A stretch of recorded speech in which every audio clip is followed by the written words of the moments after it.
Namaste, my name is Akash. Welcome to the Modern Critic YouTube channel. And before I get further into the video, I would request you all to subscribe to my YouTube channel because I talk about national and global issues. Now, I was quite unwell this month and last month, and due to which I couldn't cover most of the things happening in the country.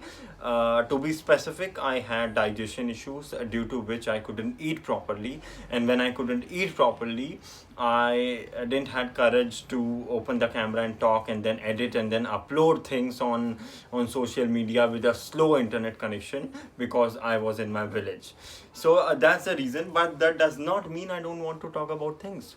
That does not mean that I'll be reluctant in posting videos. I'll try my level best to now again sort of start making videos about things that really matters. Now in this video, in the video which I'm making right now, things would be quite different from my other videos. Now I won't be talking about things which is quite relevant to the larger section of audience. I won't be talking about things that is into politics or something which is making headlines all over the world. Here I am talking about a thing which would target a very small section of population, but it would still be relevant to be heard. And this thing actually quite shocked me when I heard. Even though there are hundreds of events like this which happen, but since this was covered by leading news agencies, so I thought let's give it a try. And here I am. A 23-year-old boy named C. Dina, who was a resident of Hyderabad, if I'm not wrong. Now, this boy, C. Dina, committed suicide. He committed suicide by jumping off from the rooftop of his building, and he died on the spot. And he just died on the spot, and that's it. That's the thing which happened. Whenever you'll open the newspaper, you'll in some or the other corner you'll find some boy, some person, some man, wife, someone had considered gave up on his life. But this was quite different, I guess, and this is actually becoming quite normal in the society. I came to know that he had actually posted a suicide note 2 days prior to committing suicide. And in that suicide note, he actually was adding a lot of things every day, every month. I mean, it wasn't just he wrote suddenly. There were a lot of things he was adding every day. And until a point when he actually gave up, and he gave up on his life. Now this boy Sidhina was quite depressed. He was quite lonely, and he had a very traumatic childhood. The reason why I'm saying is because when you'll actually read the suicide note, you'll come to know that he had a quite troubled mindset. Not in negative point of view, but as in a neutral point of view, I'll say that he had a quite troubled mindset. Just wanted to ask few question, is that how in our society we have become too lonely, we have become too sophisticated with things, we have become too cornered. I don't know if it's even a word. We have become too much into our own world that we don't want to listen people. This guy was raped in his childhood, and he didn't have a proper guts to express this thing, this trauma. He was in his suicide note, he says that he was raped as a child, and he never had proper I'll say proper guts to go and talk about the thing. I mean, how things fallen so apart in our society that a heinous crime like rape can't be even discussed. And you know why it happens to the children? Because for sexual predators, children are the most easiest target, because they don't know what is compromised to them. Children don't know what is compromised to them. Children don't know what's happening. So they become quite easy target for these sexual predators. And that's the reason that this child, this guy, Sidhina, when he was raped in his childhood, he never had enough guts to go and speak to his parents. Imagine the kind of society we are living in, that we don't have enough guts to talk about a serious issue like rape. I know why it's happening. Because in our society it is thought that sex is actually a taboo thing. I mean, people don't differentiate between what is rape and what is sex. And sex is considered very taboo. Sex is considered as very bad, very awful thing. And if a child or any person is actually witnessing that thing, is actually taking that abuse in his body or her body, and that child is considering this thing as bad, so he's not expressing these things to his family.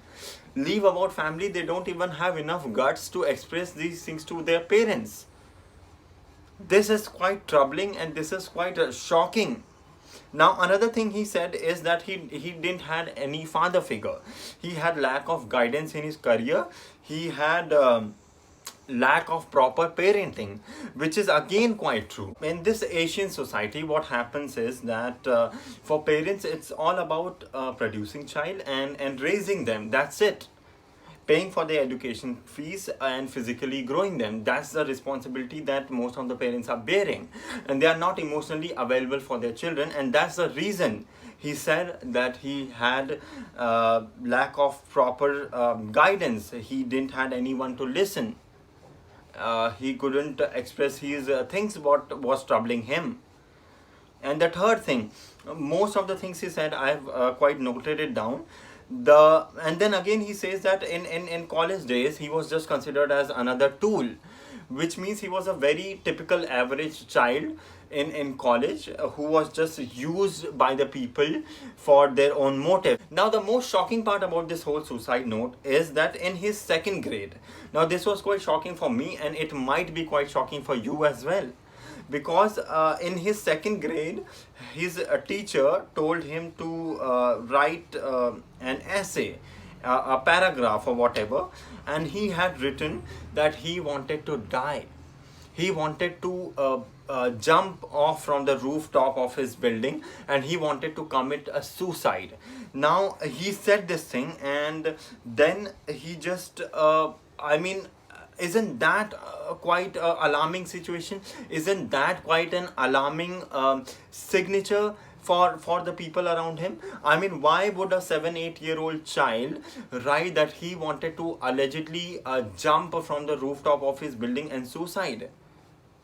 Because he had these things from the very beginning of his childhood. He was troubled a lot, and that's the reason he wrote these things. And that wasn't even an alarming situation. Instead of that, he was scolded for it. He was beaten for it, I guess, if I'm not wrong. He was scolded, and his teacher actually called his parents to discuss that this is quite mischievous. This thing for a 7-8-year-old child was considered as mischievous by their parents and the society. I mean, in this question, in this context, in this boy's life, I can 100% say that the whole society has failed him miserably. And that's the reason he wrote. Why would a second grade child would write that he want to jump off from the building and commit suicide? And that is what happened after so many years.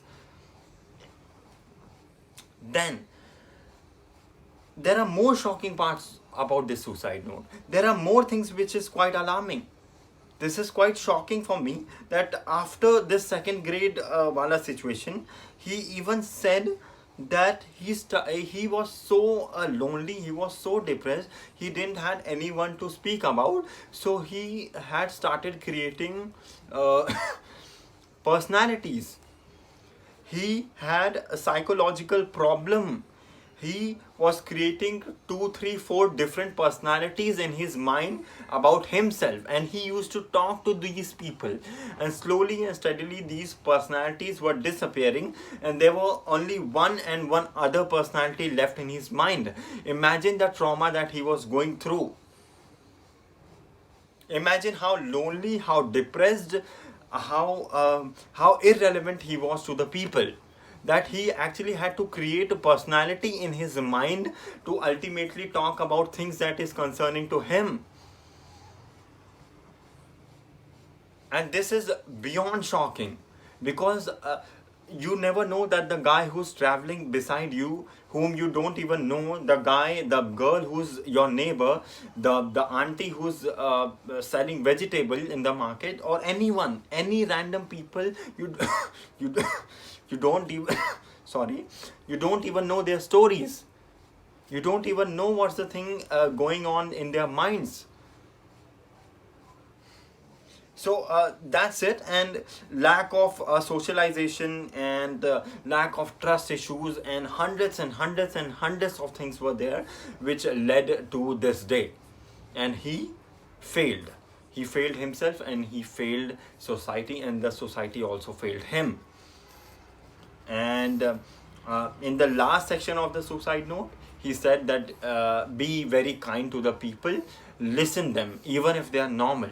And that was quite true, because you never know that the person who's quite acting very normally in front of you, you don't even know what is his personality in behind the walls, and behind four walls.